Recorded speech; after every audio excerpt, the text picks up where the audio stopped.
Hello guys, আসসালামু আলাইকুম। This is Lamia Shashi.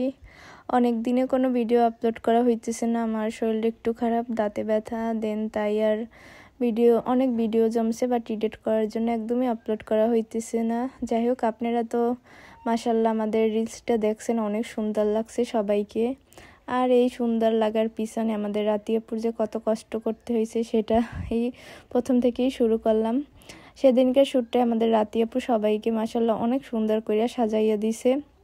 আর আপুর অনেক বেশি কষ্টও হয়েছে, 5 জনকে একসাথে রেডি করা, সবার পিছনেই অনেক বেশি কষ্ট হয়েছে। বাট আমার জন্য একটু কম হয়েছে বলতে, আমি হিজাব পরা ছিলাম, আমার চুল সেট করতে হয় না, আর আমি মেকআপ একদমই করি না। আপুর ভরসায় মেকআপ করতে বসছিলাম, যে বলছে সব কিছু ন্যাচারাল লাগবো, কম কম দেব তাই। আর এই যে দেখুন আমার সুন্দর বিউটিফুল কান্তা বান্ধবী, মাশাল্লাহ তাকেও অনেক বেশি সুন্দর লাগছে। শুধু তাকে না, সবাইকে অনেক বেশি সুন্দর লাগতেছিল।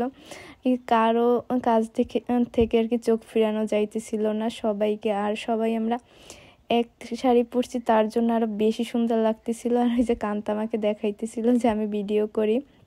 দেন এখানে অ্যাজ ইউজুয়াল সবাই আমার যেমন লেট হয় প্রতিবার, আজকেও সেম। আমি রান্না বান্না কইরা যাইতে আমার প্রায় 12টা বাজছে।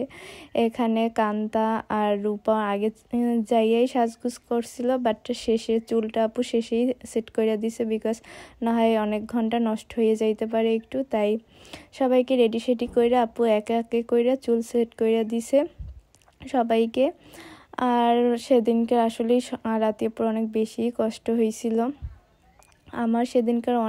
ওই দিনটা অনেক হেক্টিক ছিল, যেমন বাসায় রান্না টান্না কইরা, দেন এখানে যাইয়া মেকআপ কইরা, শাড়ি টাড়ি পইরা, সাজুগুজু কইরা, ছবি ভিডিওর পরে তারপর আমার এক জায়গা দাওয়াত ছিল, দেন সেখানে যাই অ্যাটেন্ড করে বাসায় আসতে আসতে একদমই সন্ধ্যা পর হয়ে গেছে।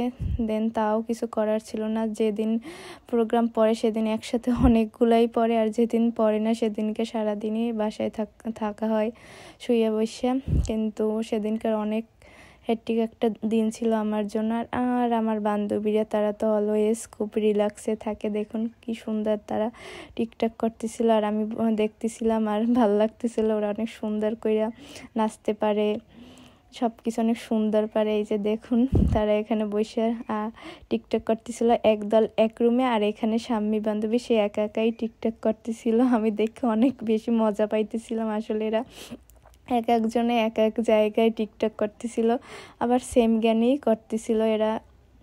এই যে ফাল্গুনের সেই গানটা, এই যে দেখুন আপনারা এই স্টেপগুলো দেখলেই বুঝতে পারবেন যে কি। আর এখানে রাতিয়াপুর তো কষ্টের শেষ নেই, ওই দিন 5টা মানুষকে একসাথে রেডি করা আপুর অনেক বেশি কষ্ট হয়েছে। পরে আপু আমাদের সাথে একদমই যাইতে চাইছিল না, বাহিরে বলে তোমরা যাও, আমার দেরি হবে বা ইচ্ছে করতেছিল না। তারপর সবাই মিলে আমরা জোর করে, আপু একটা শাড়ি পরছিল, আপুকেও মাসাল্লাহ অনেক বেশি সুন্দর লাগতেছিল। তবে অনেক ঝাপাঝাপি বা তাড়াহুড়ার মধ্যে থাকলেও দিনটা অনেক সুন্দর ছিল। আর এদের সাথে থাকলে সুন্দর না হইয়া কোথায় যাবে।